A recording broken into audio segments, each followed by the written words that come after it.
வணக்கம் தோழர்களே, இயற்கை விவசாயி ஜிஎஸ் சீனிவாசன், கள்ளக்குறிச்சி மாவட்டம் நரம்பதி கிராமத்துலேருந்து பேசுகிறேன். இதே கருட சம்பா நம்ம நடவு பண்ணி இன்றைக்கி 40 நாளுக்கிட்ட மேலே ஆகுது.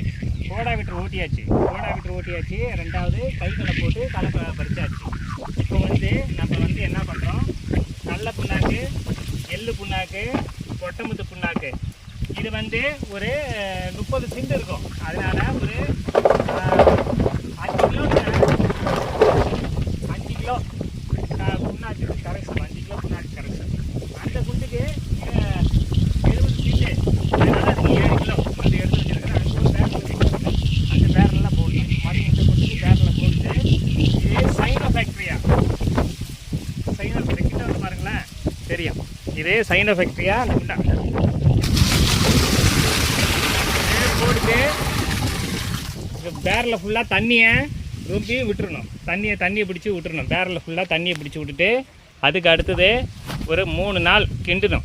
3 நாள் கிண்டி விட்டுட்டு அப்புறம் 4ஆவது நாள் புதன்கிழமை தான் இதுக்கு கலப்பைன்னு ஒரு லைட்டாக ஒரு கை கலப்பை போட்டுட்டு அப்படியே இது திறந்து விட்டுறணும். இது வழியாக திறந்து விட்டுறணும். நன்றி.